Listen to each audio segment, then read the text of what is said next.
I'm going to do that. So we're only missing what, one or two people. So welcome everyone to our first professional development presentation of 2023. Happy New Year to anyone that I haven't seen. It is a pleasure for me to introduce our colleague and fellow staff member and family alumni of OMSA member, Dr. Ryan Young.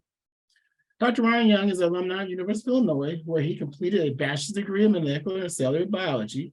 He also holds a master's and a doctoral degree in higher education from the University of Iowa. He has been back with U of I for the last 5 years. He is currently transitioning from our research and assessment analysis and has started his new role of Director of Research Assessment for Student Success, Inclusion, and Belonging. So may we put a warm welcome to Dr. Young and give him a round of applause for his new position. And it is yours, my brother. Well, thank you all, and thank you all for your support and let me work with y'all for the last 5 years. And you're all welcome over to the union at any time. We're just, Dominic and I are just across from the leadership center on the south side of the second floor. So please stop by whenever. And I kind of mentioned my email earlier this week. Assessment wise, nothing's changing. So I'm still doing all of assessment for OMSA. And everything today with Webtools that I'm going to talk about. If you have questions, very much still the person to talk to. So I'm going to share my screen. And today's presentation is going to be a little different. I don't have slides. I don't have, nothing to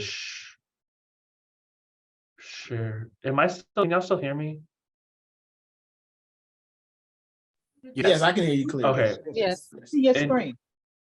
Okay, because Zoom is freaking out on me and it keeps saying it's crashing. Oh, it is now. All right. I think I'm back. Well, hopefully this works. Okay. Perfect.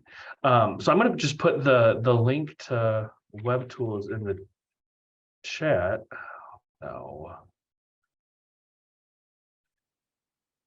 Yeah, I'm sorry. Give me 1 second.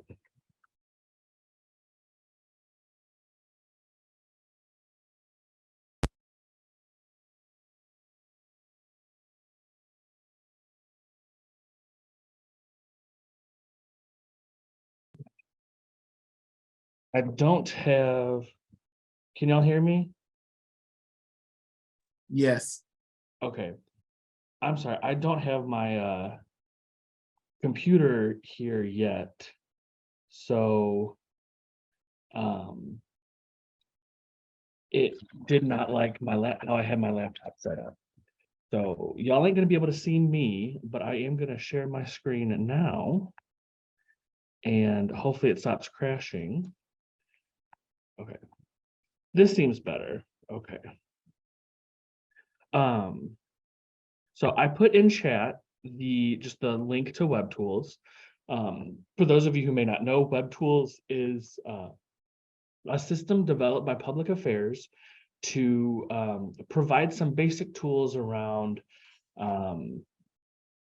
sending emails, doing surveys, calendars, like public calendars so people can see where your events are. This is how, if you're going to share anything to like a mass mail, like if you're sending out like an officially approved mass mail through campus, if you want to add something to eWeek or iNews, which is the students version of eWeek, or if you want to make one of those short URLs like the go.illinois.edu, all of those things are wrapped up into this system. I just want to walk us through some of the common features today. There really wasn't a reason for me to put together any presentations or try to do documents, because there are a lot of really good training videos on each of the different tools that are included in Webtools. So if you want to see just the overall training videos, that's the first thing that's right here. And if you just click training videos, there's just a big full list of every training video that they have. What I would recommend, however, is under each of these categories where there is one, you see there's this demo button. So if you're trying to send, if you're not trying to put together a survey and you're not quite sure, right here under the forms and surveys is this demo button, and that'll pull up a full, so this is a 45-minute, over 45-minute walkthrough of how to do forms and surveys in Webtools. So nothing I'm able to cover today is going to be nearly as extensive as each of these in-depth tutorials that each of the categories of tool has.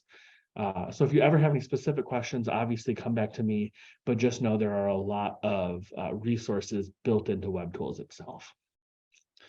Does that make sense? Perfect. Okay, so we're going to start with the short URLs actually. And the reason we're starting with there is that all of these tools, how you interact with them, how you create things, all work very, very similarly. So once you kind of know how to navigate the system and the interface, you should be, with a little practice, be very comfortable using any of the tools. And short URLs is a great place to start because it's a very simple interface. So when you click on short URLs, and like you saw, you can click on the link that's under the short URL tab, or up here under more, if what you're looking for isn't in the banner across the top, the rest of them are down here in this drop-down menu. So we'll just go to short URL, and then you'll notice there's this bar across the top, and there's this kind of bar in the middle. So those are two places that how you can interact. And as we go through each of the tools, we're just going to go left to right down these bars to kind of see what's going on. So when you first go into short URLs, you'll see it's just the list of all the short URLs you've created. So these are all the ones we have active. A lot of you might recognize some of them as things that I've created for you. If you ever want to see if a short URL is active, you can just click the search on the top here and type in. So I know one that we have for sure is ASCFB. That's FC, FB, and it pops up right here. This is our feedback form for the Academic Services Center. And if you ever want to see short URLs that other people have created, on the department tab, you'll see these are all the other short URLs that have been created by someone in OMSA that aren't you. So these are all things that other people have done within OMSA. Now, sometimes this comes up because, I was playing with this earlier. What's a good example? So say we needed to update the McNair 2021 application, and I wanted to use that short URL again. Well, since someone else has already used it, we can't use the same short URL. So if you click next to it, if you click the box next to it and hit roles here, you see this roles highlighted in orange in the top right, we can see that this is a short URL that Dr. Bates created before she left. Now, if we wanted to reclaim this, we can work with Webtools to get that released since she's no longer working here. So that's come up a few times, especially there were some Mom's Day links that we wanted to get back. So see, this was Mom's Day, and it was created by, Director Sutherland. And so obviously these people aren't here. They're not here to give us access to it again. So if you really need something and it's something that's obviously like OMSA Mom's Day, I think that's the one that we had released was OMSA Mom's Day. You can work with Webtools to get that back. And the same thing with unit. This is everyone who's created a short URL at anywhere in student affairs. So for example, if you see somewhere out there, the short URL, 2017 ICF, and you need to know who to contact, maybe someone's using it inappropriately or something, again, you can just click the roles and go there. But that's kind of how, if you just work left to right across these toolbars, you'll be able to see everything you can do. And you'll get to a point where you don't have to work through all of them. Like with short URLs, you very rarely we'll have to come through these. But once we get to, you'll see like with emails or forms, you probably will be touching each of the tabs at least once. So how do we create a short URL? That's probably what most of you want to know in this section. Very easy. You just hit create, and the first pop-up is what you want the go.illinois.edu to be. 99.99% of the time, everyone in OMSA is going to use just the top choice, go.illinois.edu. But for some reason, if you're working with someone in the system and they want it on uillinois.edu, you would just go down and click that. But like I said, just go.illinois.edu, create short URL. Name is what you want the actual short URL to be. So let's say we're creating a new link to the OMSA website, and we'll do OMSA website. No, this isn't going to be shorter than the actual link, but then you just copy and paste in your long URL. So https://omsa.illinois.edu. If you want to put in the description to remind you what this website is, why you created it that way, you can certainly type anything there. And then you just hit save. And then it'll say your short URL has been created. If you want to generate a QR code for it, a pop-up comes right there. And if you just hit save again, there's your QR code, and you can click and save image as, and you can use that wherever, and it's tied to this link. But now if we, put in this new short link, it will take us to our website.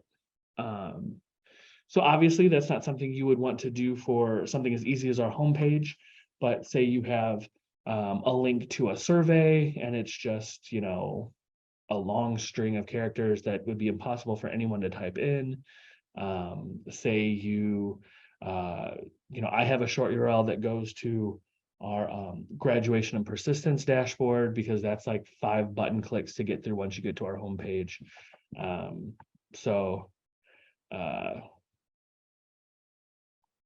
That's kind of all it is for this. So like we said, again, now there's a new kind of tab across the top. If you want to report to see how many times someone has used your short URL, that's here. You can see, break it down by daily or monthly totals. I think this is 1 day delayed. So obviously I just used it and you don't see it here because I think it kind of just, it doesn't tally up the day until, the end of the day. And if you want to give someone else access to use, to make changes to this short URL, you just come here under privileges and type in their net ID. And so you'll see this privileges page is going to come up in all the tools that we use. So for example, if I want Kim to be able to access this, we just type in her net ID. She's on the administrator side now. And then when she goes to her short URLs page, this OMSA web will appear for her, and it'll be just like I am here, and she can make any changes and edits to it. Any questions about short URLs?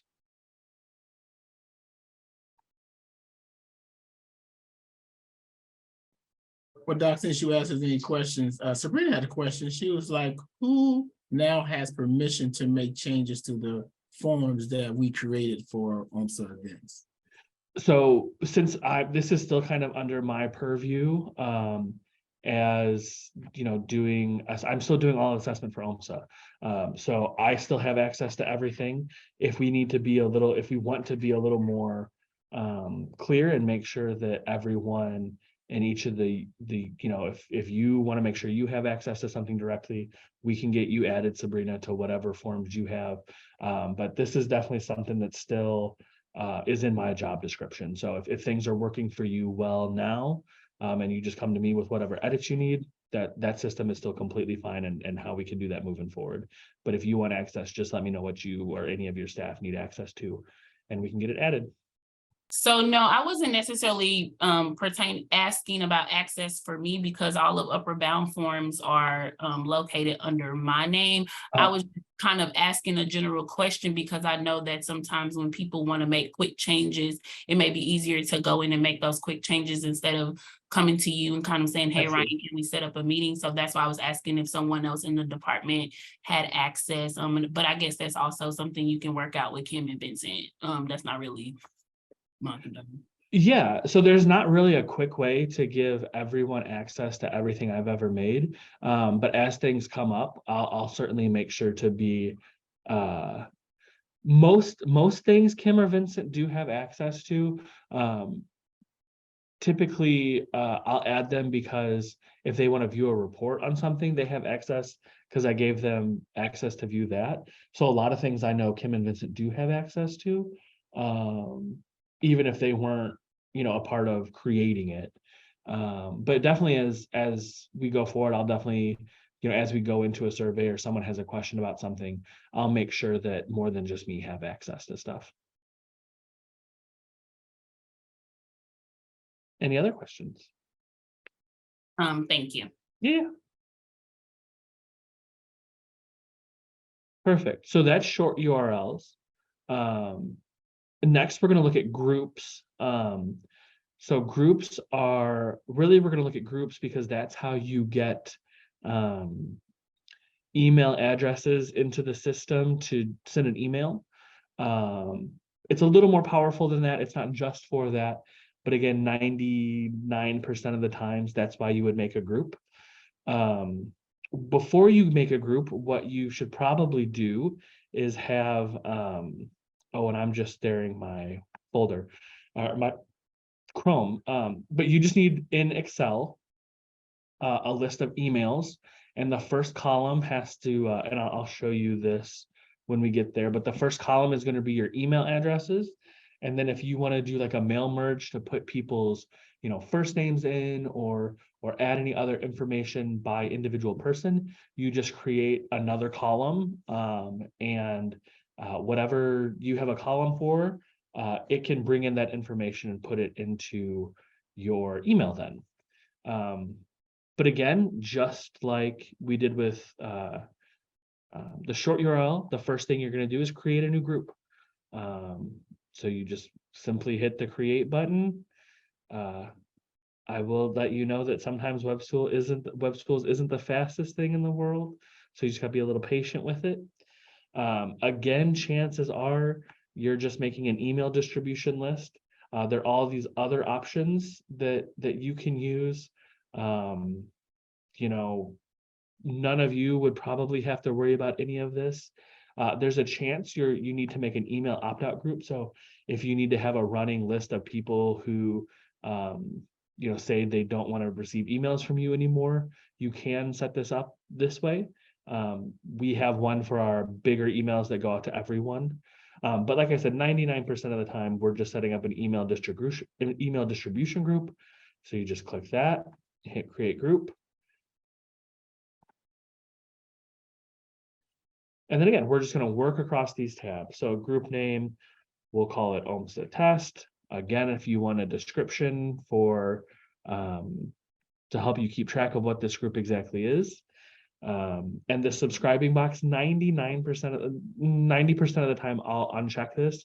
If you ever are creating a group where you want people to like sign up for a newsletter, so people can add themselves to this list. And then it's automatically updated so that the next time you send an email to this group, you have new people on it.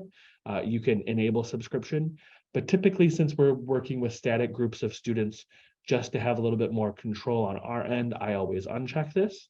And whenever you're done with anything on a page, I would go ahead and hit save. So like I said, now we're working back across this bar.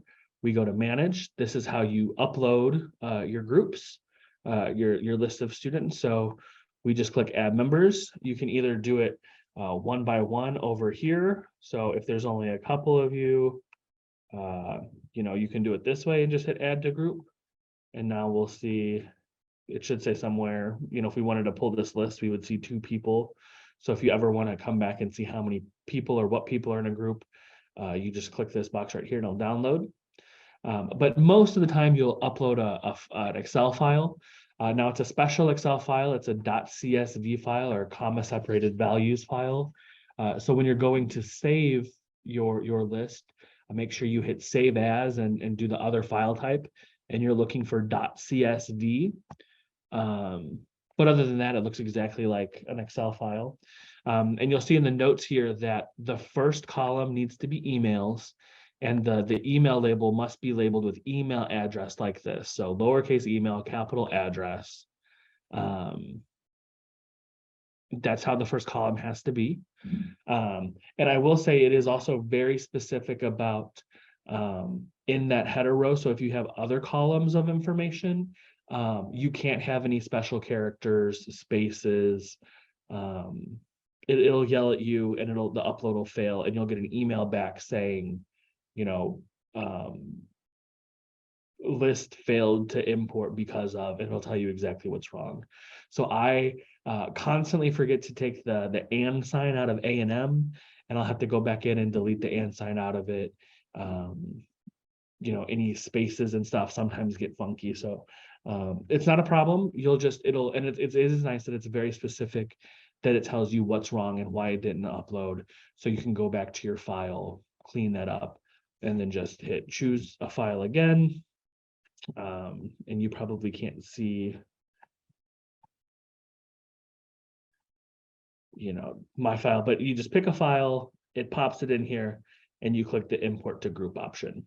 And then you'll get a message like this: group users are processed. You'll receive an email, and it'll tell you how many different email addresses were read in. And that's it. That's how you add members. If you ever need to add more members, you can just come back and add more. A lot of times, here, let me refresh this.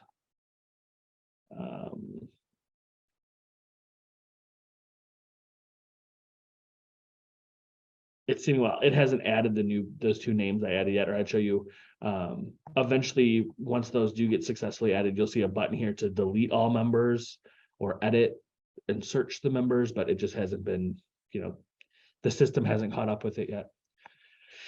Again, usage, if anyone is using this OMSA test group or whatever group you're looking at, say in an email, or if they've ever sent an email using this group, you'll see every email that was sent with it, or any email that's like currently being worked on that has it. And that's important to note, because if, and this has come up, I know I just worked with Brian on this, if someone starts an email and has a group, you know, active in it, but say they never decide to send the email and you want to go ahead and delete that list because it's an old group, well, since it's active in someone's email, the system won't let you delete it. So, you know, if you ever need to see who's working on something, you can see it here. And then again, this privileges screen, you can see it's a little more complicated now. I would just ignore this top box, the system contacts, you'll never need that. If you want someone to be able to use, you know, a list of students that you have, but not be able to make any changes to it. So for example, say that, you know, Dr. Escobar puts in a group of students, but doesn't want Victoria to be able to make any changes to it. You know, you would just add whoever you want to be able to see it and use it here, and they go over here. But if you want someone to have full access and make any changes or anything, so say, you know, Dr. Escobar wants Vince to be able to make any changes he wants, you just add it there. Almost always, I give everyone administrator access to projects that they're working on, so that they can make any changes that they want to make. So your best bet is always to just add people as an administrator, and they'll have full access. But in the event that you don't want someone to be able to make changes, you just use the viewers. But that is all, that's groups. So again, you just give it a name and manage, you upload. So see, here we go. Now they're added here. So you can see all the, you know, the 2 email addresses we added here. Say I want to delete people, I can either input, and I did notice I did Kim's email wrong. So say I want to delete that, can delete that wrong email from the group, now it's just me. Or if I want to delete everything and start over, just hit delete all, everything would go away. And that's groups. But as you can see, like I said, if you just work your way across the bars at the top, you'll hit everything you need to know. Any questions about groups?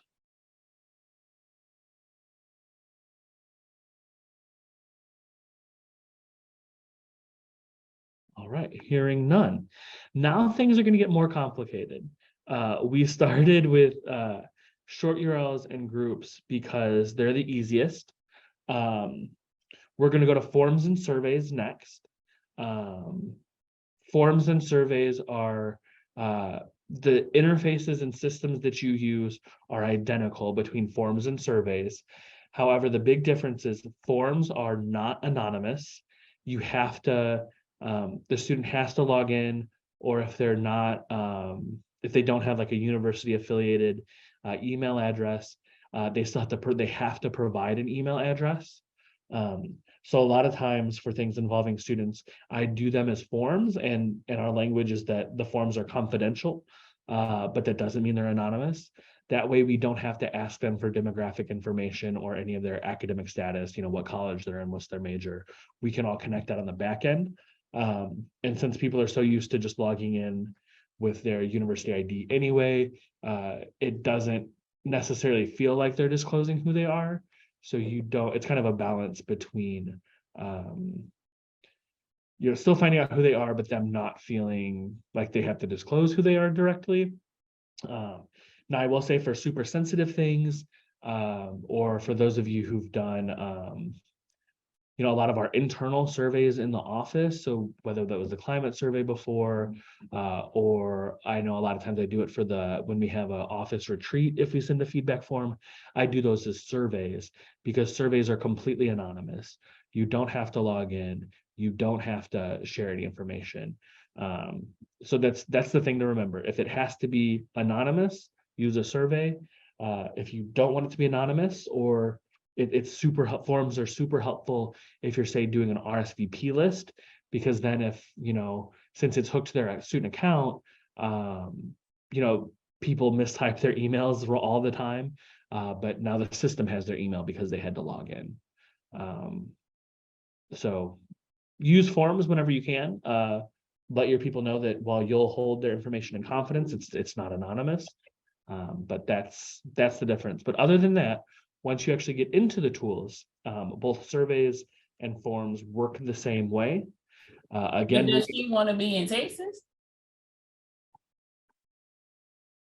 did you have a question, Sabrina? Oh, maybe she just unmuted. No, I'm sorry. My Zoom had cut off and I was trying to figure out how to get back on. So sorry. You're fine. No. You're fine. So again, a lot of this works the same way. Search if you want to search for, if you have, like, I have a lot of forms that have accumulated over the years. If you're looking for something specific, you can use the search. Old reports, the system flipped over and they had to archive some old reports, but that's what that is. So don't worry about that. Again, department is in this case, other forms that anyone in OMSA has created. Unit is any other forms that anyone in student affairs has created. And deleted, you can go in here and clean some stuff up and hit delete. And if you ever delete something and want to go back to it, it's here and deleted. It's not gone forever. But again, to create a form, you just hit create. If for some reason you're working with the foundation and want to give them access, you can check that. Otherwise, you just hit create. And now we have a new bar of menus to work across the top. So we'll give it a form name. So OMSA test is what we've been using.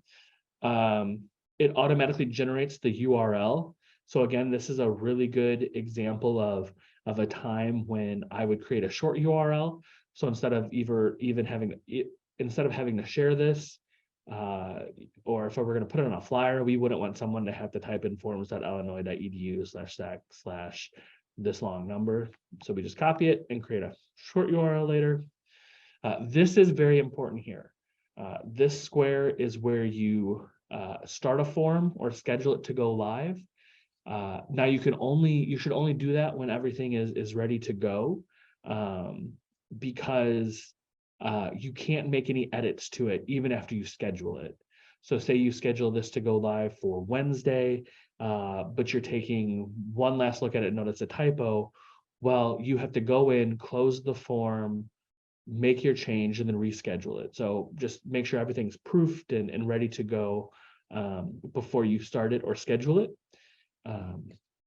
But people can preview this link is automatically live as soon as it's created. So that's how a lot of times you'll get when I share something and you'll see it says like preview on it, I believe. Yeah, preview mode, this form is not live. Whenever you see this at the top of your form, that means it hasn't been started yet. You know, if things are ready to go out and you are ready to collect data and you're sending this, that's when you have to come back and make sure you hit start form.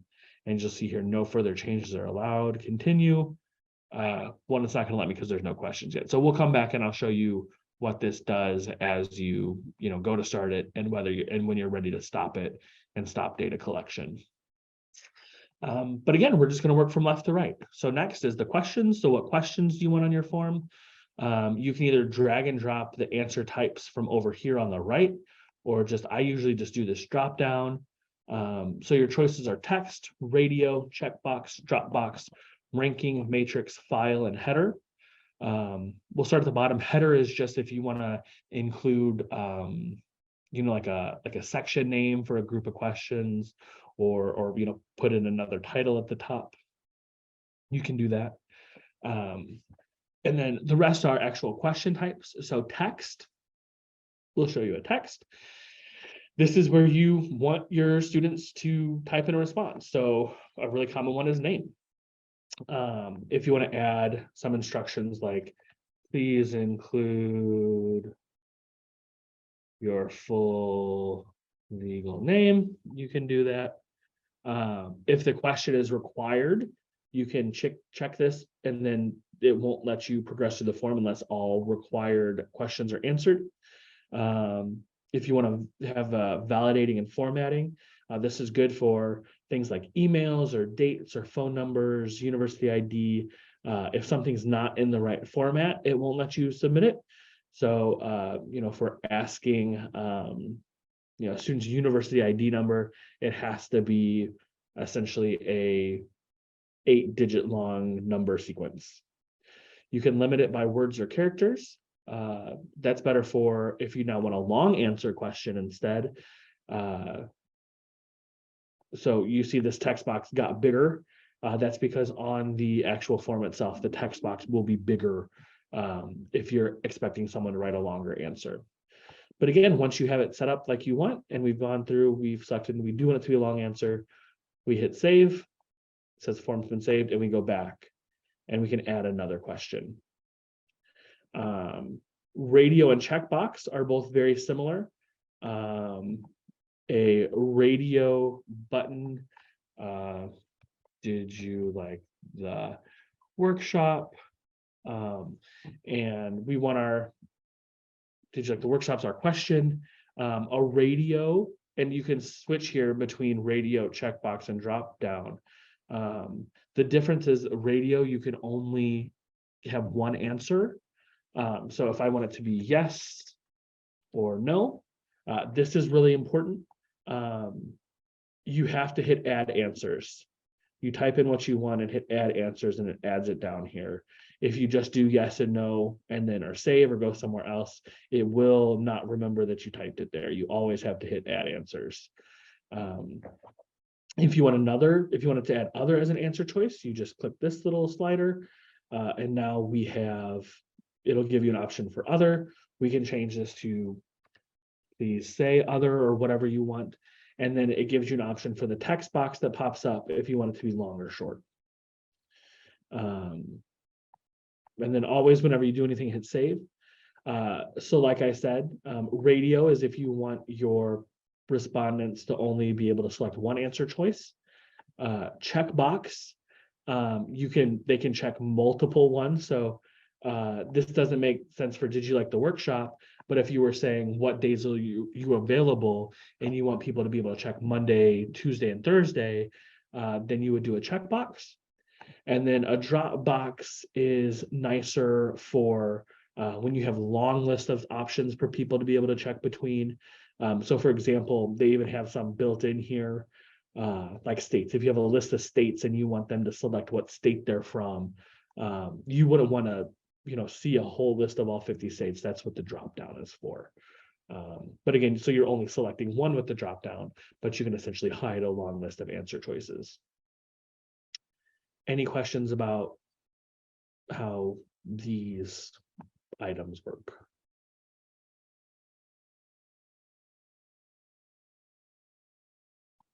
Perfect. The last types of questions that we have all kind of work similar. We won't go through them just because they're a little more rare. Ranking, you just put in your answer choices and you can have students rank them from 1 to however many they have. And I think it automatically knows how many answer choices they have. So, it automatically fills that. Matrix is if you have a bunch of questions on the same scale. So if you have like a strongly disagree to agree, and you get the grid of all the questions with all the same answer types, that's how you create that. I can show you, that's pretty common. I'll show you how to do that real quick. As you can see, you have to add the questions that you have here. So it'll pop up and we say, did you have fun? Agree or disagree? And then say, I would come again. And then if you want to add your answer choices, strongly disagree, agree, strongly agree. And always, again, remember, hit add answer choices. If you want to move these around, you just hit the little arrow and you can see it swaps the order. If you need to edit it, that's what the little pencil's for. If you want to duplicate it, there's a little duplicate copy icon. If you want to delete something, you hit the trash can. And all your answer choices come down here and hit save.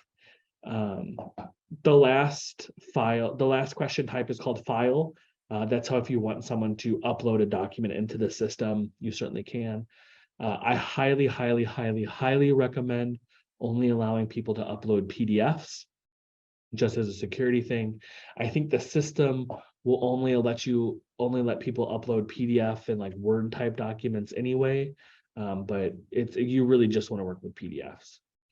At any time in any of these steps, you can see what your survey looks like so far. If you hit this view button that's right next to save, and it'll pop up and we can see so far, it doesn't always make sense, but we have a name with the instruction of include your legal name, and we did a long answer, so it's a big text box. Here's our matrix that we just created, and then did you like the workshop with the other tab. But you can, no matter where you are, even if we go back, this view button is always going to be there, and you can pop it out and see what your survey looks like. One thing that I sometimes forget, if you create a view and leave this tab open and go back and make changes, to your survey, this won't update until you refresh it. But once you refresh it, it will include any updates that you made. So next, once we have all of our questions put in, we just keep going down the list. Appearances next. By default, all of your forms and surveys will be on the OMSA standard kind of template layout. We do have a few other options. We've done specific ones for talent search and Upward Bound before. So for example, you'll see this talent search one looks very similar, but the heading at the top is changed to indicate it's from talent search. This is a particular concern we have with the pre-college programs. That's why they have theirs already baked in.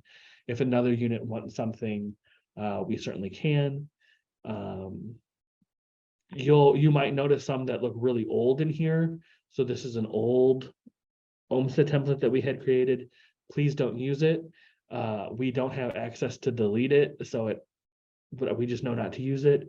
But just make sure you're using something that is current, and you can never go wrong with the default, which is going to be the Office of Minority Student Affairs -app skin. 99% of the time, you don't need to click this at all. Here's the screens button under appearance.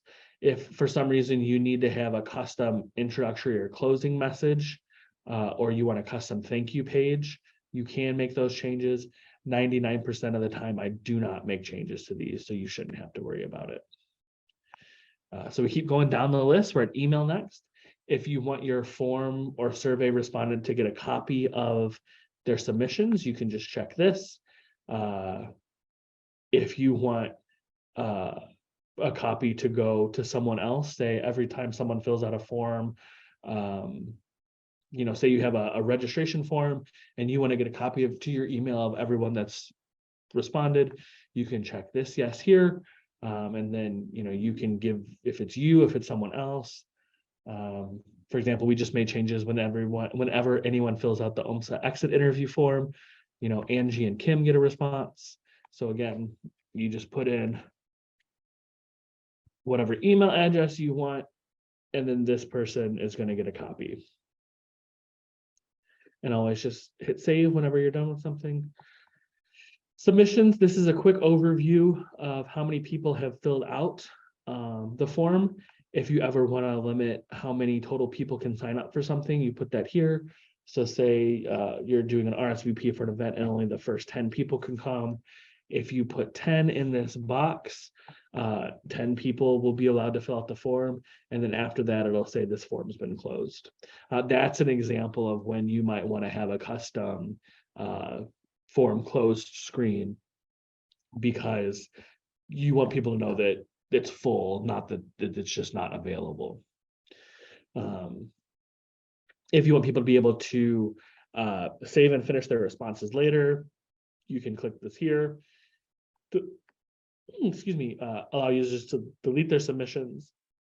That comes with, they get an email with the responses if some reason they want to delete it and take it away.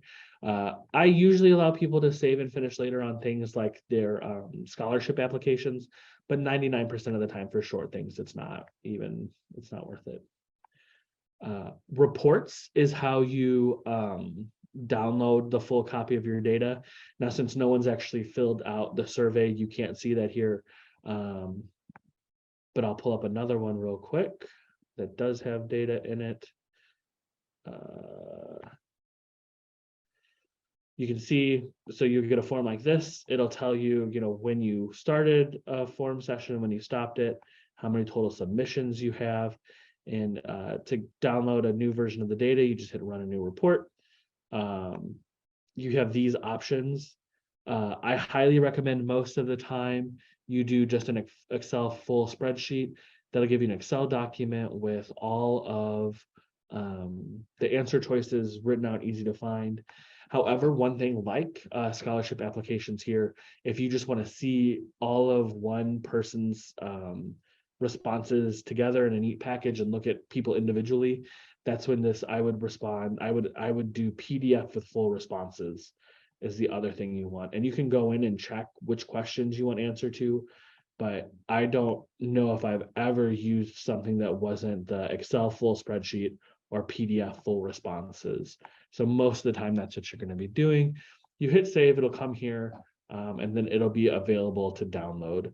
So if you want to download, you just hit the download button and it downloads it.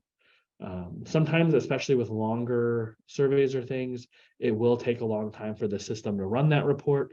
So you'll see it'll just have like a little refresh icon here instead of a download. But once you see this download icon, you're all set. Access is important. We haven't seen this screen before, but it's more common for, I think you only see this on forms and not for surveys. If secured is checked at the top, that means that you have to be able to log into the university system. By default, anyone who is on the Urbana campus for us, anyone who's associated with our campus, I think, or the system, will have access to ours by default. But say, for example, you want to be a little more specific and say, we only want people in student affairs to have access to this, you can add that unit there. Or say we only want someone from OMSA, here's all the, departments in student affairs, say we just want OMSA people, you can add that there. And then when you go in, if you're not a part of this department, you can't log in. If you have but this is really important, particularly for the pre-college programs. If someone doesn't have a University of Illinois Net ID, they won't be able to log in. So we had to switch this to public. And once it's public, you still have to provide an email address to respond, but any email address will work. You don't have to log into the Illinois system. And I know I have messed this up on a few times and we've had to go back and fix it. So I apologize, but it's very easy to forget. So like I said, if you know that people not from Illinois are filling it out, make sure you click public. And again, privileges is going to look exactly the same. And if someone needs to be added as administrator, you just add their email address and they have access to it. So I know that's a lot, particularly around the different question types and when to use what. But I highly recommend to just play around with it. You can create as many practice ones as test ones as you want. I also hear me say this training is not meant to make it seem like I'm not doing this for y'all anymore. If you ever need me to create a survey or a form or make an email group for you, I'm still very much doing that. But there have been a lot of interest in people doing this more on themselves, like Sabrina had mentioned, so that there's quicker access and you can just do it yourself. That's the idea of this, is just showing you how the system works. So don't take this as I'm not helping. I would absolutely love to continue to put people's forms and surveys into Webtools for them. But before we move on from forms and surveys, last thing, I have to show you how to start it now that we have questions. So once you're done, you have all your questions in, we want to start this and make it live. So you can schedule it, which means it'll go live at a specific date and time. You can have it set to automatically end as well if you would like. So we'll go ahead and just set this for whatever it wants. And so you'll see here now it's scheduled and it'll show you when it's scheduled to run from. But now, like it said, it's locked. So you can't come back in here and make changes to it. You'll see that the add a question is gone. I can't drag and drop anything. If I click this, I can't edit it. And that's because it's scheduled. So if you have something scheduled and you want to make a change to it, first you have to start it now to override it being scheduled. And now it'll say it's in live mode. But again, now that it's live, you still can't make any changes or go back in and edit it. So we got to keep going. Oh man, I just messed up too. Don't accidentally hit the back button because you get kicked out. This must be a different OMSA test. But so now that it's live, so we were in start, so it was live, and we couldn't edit it. So now we have to end the form. So now it says form mode ended. You'll notice that we still can't make any edits or changes to it because it's ended. We have to come all the way back. Oh, I just did it again. We have to come all the way back to edit to get this to be in a mode where now when we come to questions, we can edit and make changes again. So that's why I said, like, it's not hard because you're just clicking the same button multiple times to get back to make it editable. But if you ever find yourself not being able to edit, just go ahead and double check that it is. You see yellow here and it's in draft mode. All right. Any questions about forms or surveys?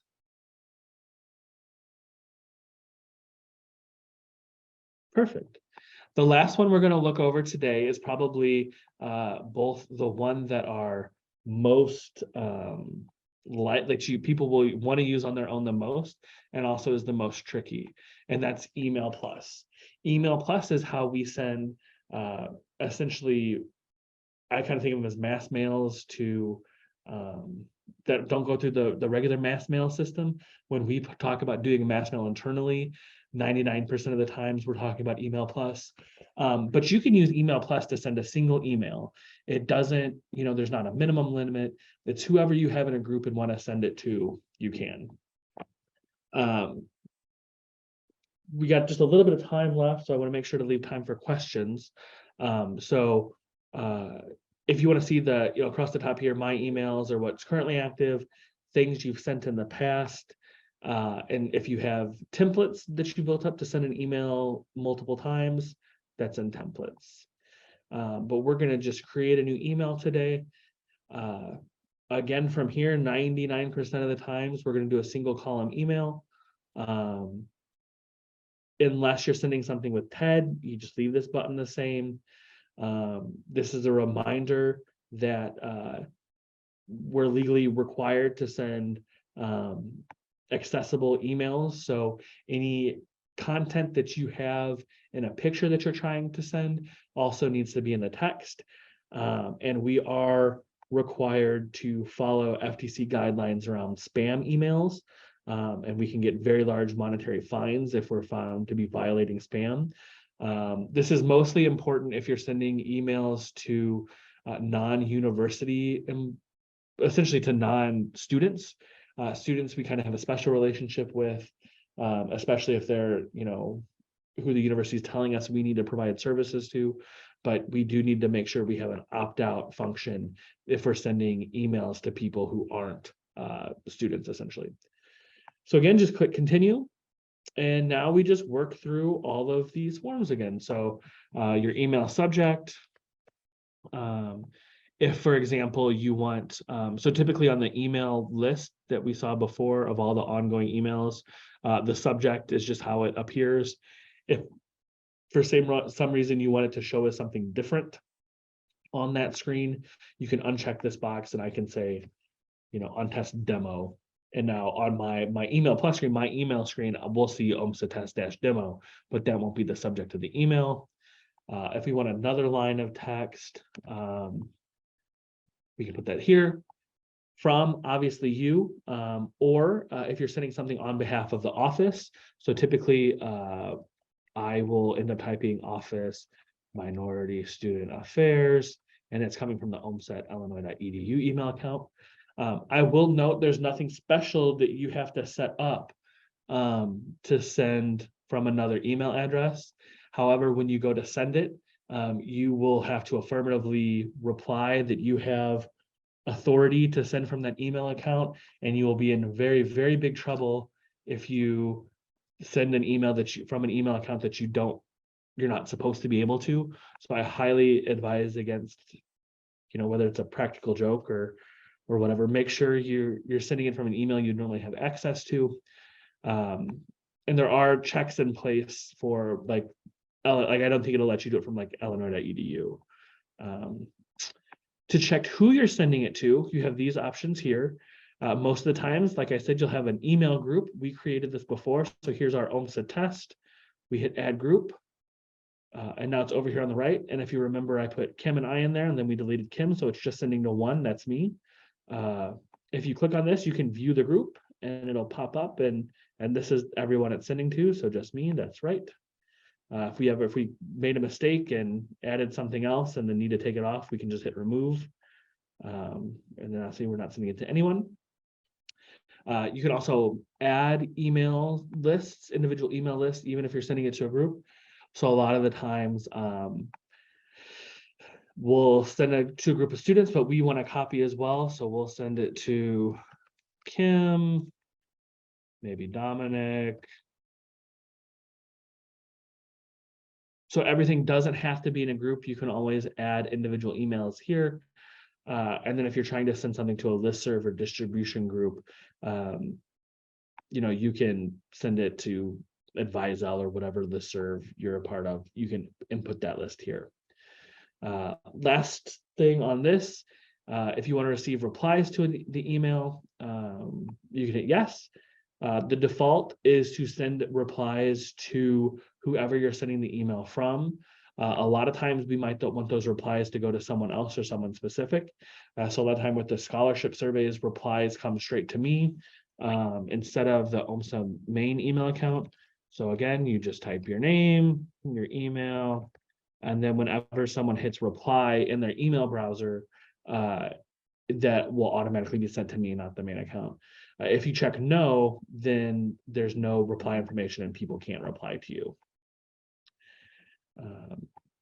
Again, message will look very familiar because it's the same system that the form builder looks like. So if you want to, most of the time you're just putting in content, you get a text box that says, this is where you put all the email text. We'll copy this a few times. Save. If you want to add a picture, this is how you add pictures. Again, there's a lot of safeties built in to make sure we're not violating the American with Disabilities Act. So for every image, you should have like the alternative text is what screen readers will read to represent the picture. So whenever you just pick a file to upload, you just select the file from your computer, it uploads.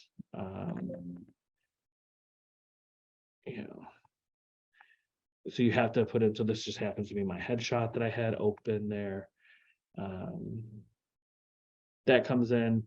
If you want to link it to a specific page, like if you click on it, you want it to go to a page, this is where you type in that URL.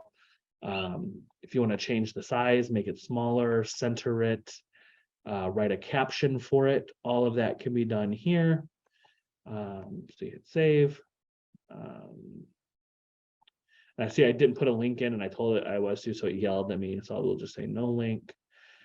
Go back. And again, the same thing. So really the only other things you can do is put in spacings or headers. A spacer is just essentially a blank line in there. Headings are what they sound like, just different size headers. That's what 1, 2, and 3 are. You should always use headers in order. So you shouldn't have a heading 3 above a heading 2 unless you're in a new section.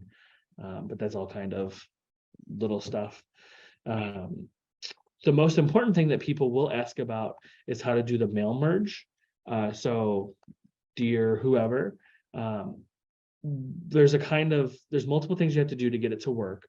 But essentially first you do your group and you get all of the group. You have your emails loaded in and whatever information else you want to have.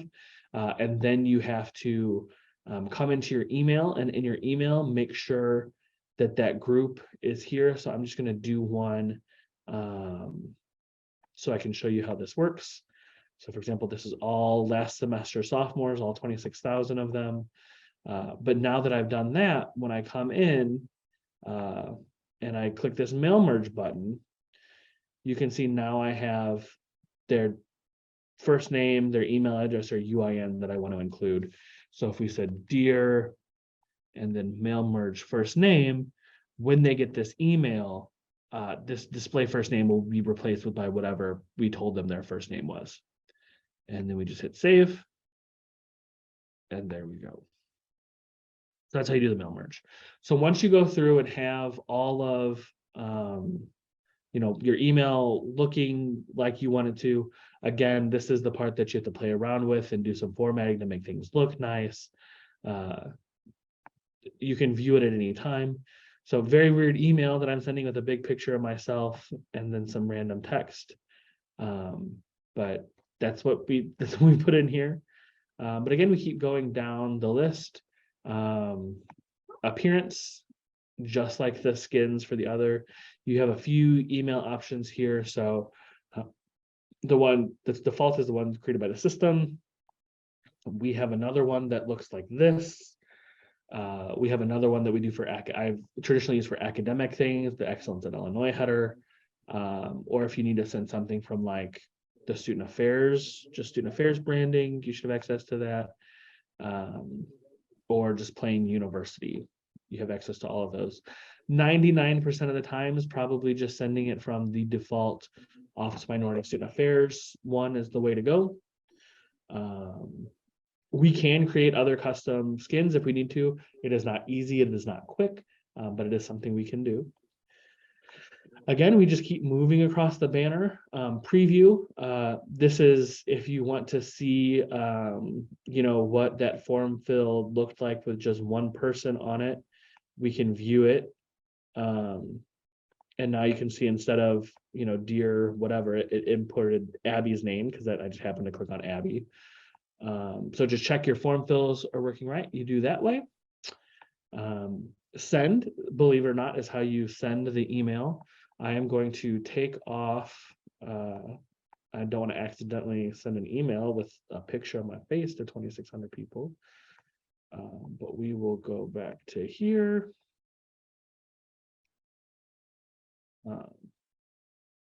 And I think I am a little bit over time. Sorry, I thought these went to 11:30, Vince. I'm sorry. But just real quick, wrap up, who should receive it, who should get notifications. You'll click complete final check. It'll give you a list of all the links that you have in there to make sure all your links are working right. It'll make you send a test email, so you'll get an email in your inbox to preview what it looks like. And then once you hit that, you'll have the option to either send it or schedule, affirm that you have permission to send it. And once you hit send email now, it'll send it. And reports and privileges work exactly the same way. Under reports, it'll, since we haven't sent it, you don't see it, but you can see how many people clicked on your email, how many people opened it, how many people clicked what links. And again, privileges, if you want to have other people have access to edit or send your email. That is the very quick and dirty email plus. Sorry, we didn't spend a lot of direct time on it, but as I hope you kind of get my logic for how I built it up together and show you how to use the system, because once you're more familiar with using the system and clicking through all the menus, it's a really lot of the art of it to actual designing messages and just seeing what works. But knowing how to use the system is what I wanted to hope to show y'all a little bit today, because really, and I think Kim will attest to this, once you get in it and actually start playing with it and have real projects to work on and stuff to do, it does start to make a little sense and you develop a bit of a workflow, and it's a lot more intuitive than it might seem right now. But any questions? I don't want to keep people too long since it sounds like we're out of time, but any other questions? What can I help with?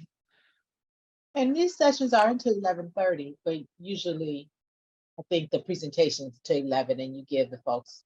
Gotcha. Yeah, so we're good. Well, perfect. What questions do you have?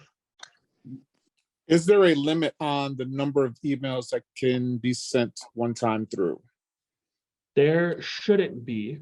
I would, the smart logic is you just need to make sure you, especially if it's, once we start getting into the thousands, really make sure that you're, you have an educational purpose or legitimate person to be, a legitimate reason to be sending that email.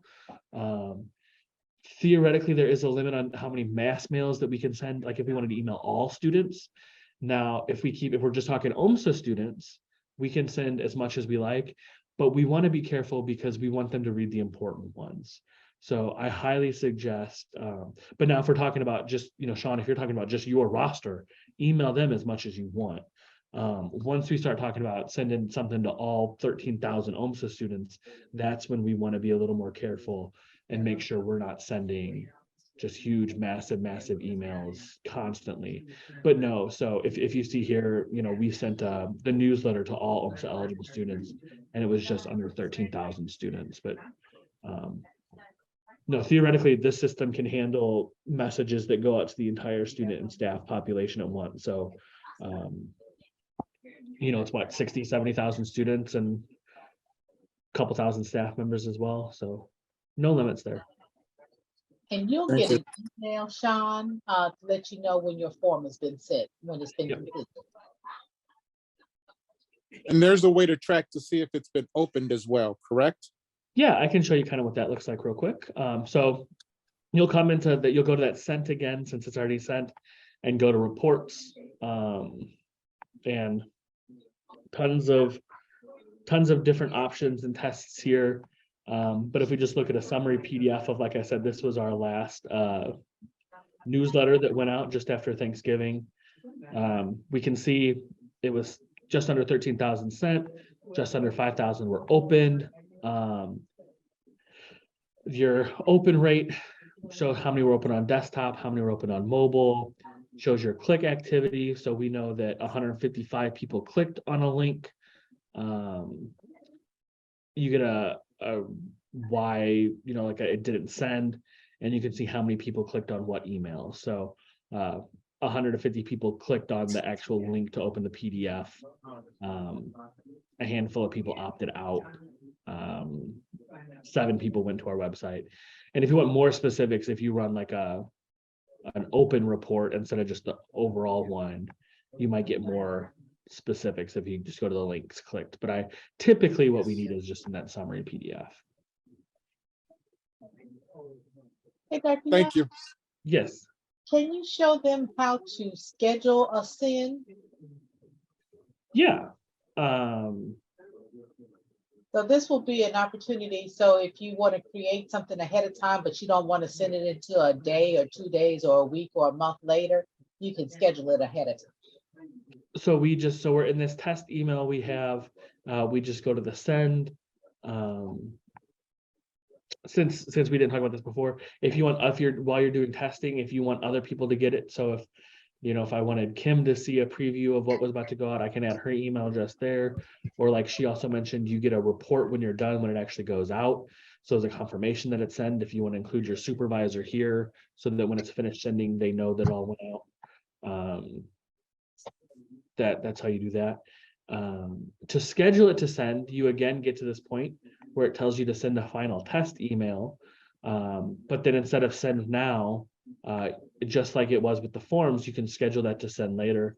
Again, you have to affirm that you can send from whatever email account you said you would. And then let's say we want this to send next Thursday at 8:30. You can schedule it, and then it'll bring you back here, and you can see instead of saved or in progress or sent, it just says scheduled. And then once we hit that time, when I said next Thursday at 8:30, then this email would go out and send. And you can set that. I don't know if there's a limit on how far in advance you can schedule something to send, but I probably would encourage you not to send stuff, set stuff to schedule more than whatever current semester you're in. But that is how you do that. Thank you. Any other questions?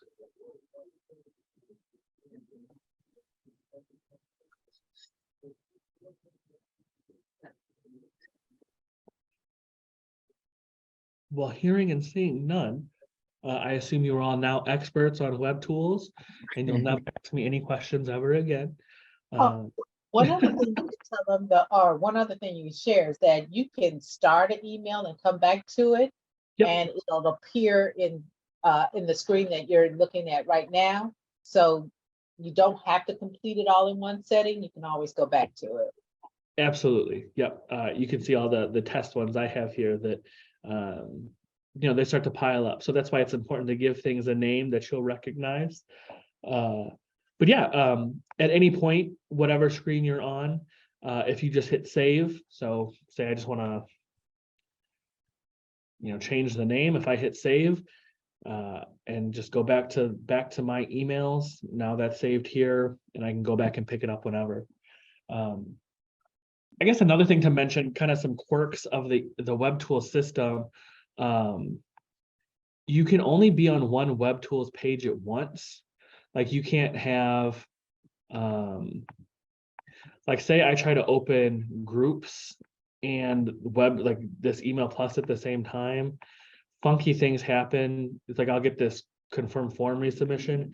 If I continue this, if you see it didn't refresh the email plus page, it refreshed the group page because that was the last thing I opened. Because this is more of like a web application as opposed to like a traditional website. So that's why you'll notice like, if I try to go back, like hit the back button, sometimes it won't take you to where you think it should. You'll get an error. Usually that only happens like after you make changes to something, so I don't want to mess any things up, but don't be surprised if weird things happen, if like you try to have multiple Webtools pages open, if you're trying to go like hit the back or forwards button, weird stuff might happen. Worst case scenario, you'll really mess it up and you just have to completely reload the page. It might ask you to relog in or something. But that really is the importance. So whenever you make a change on a page, just go ahead and hit that save button, because then no matter what happens, it'll save what you have and what you did last, even if you have to reload it or relog back in and go back to where you were. If you're hitting the save button regularly, you shouldn't run into any problems.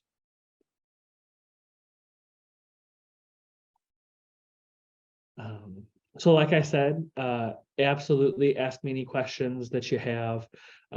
Kim's gotten pretty good at email plus too. So it really is just practice with it and following through. I would encourage you, if Webtools is something you're going to do a lot, there's absolutely nothing stopping you from sending emails to yourself or someone else someone else in the office to preview and test stuff, or do those tests, hit it to send you those test emails to see what stuff's looking like actually in your email client, whether you use Outlook or Gmail or whatever. We did talk about a few of the other ones, but once you understand kind of how the system works, everything else makes sense. Theoretically, all of our events are supposed to be listed on the OMSA calendar, which we do have an OMSA events calendar. So you can, but once you kind of know the theory behind it, if you come in and go to add an event and start to play with it, everything should look like the rest of the system.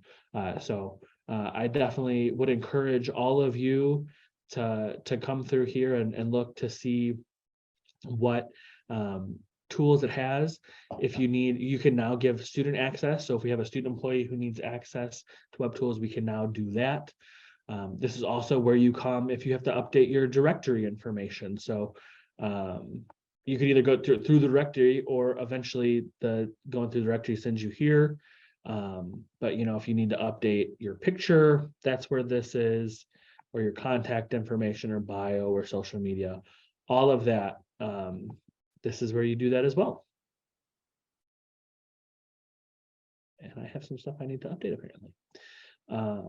But thank you all for listening to me ramble for an hour and 15 minutes, and never hesitate to reach out. And I would happily help anyone with any of this whenever. Well, thank you, Dr. Young, for doing this presentation. As Angie said, I think we all learned something new. And if we don't have any more questions, please give a round of applause to Dr. Young for his great presentation. And if we don't have any other questions, I'll forward this up to Director Alexander Brown for any kind of closing things. But thanks again, Dr. Young. I'll be coming over to see your brand new office when you get it all together, my brother. Anybody, anytime. We just gotta get. Well, y'all know how long it takes FNS to get around to hanging stuff. So feel free to stop by. Always works. Right. All right. Thanks, everybody. All right. Have a great day. Talk to you later, sir. Thank you. Bye-bye. Okay, well, they just like. All right, Director Alexander Brown.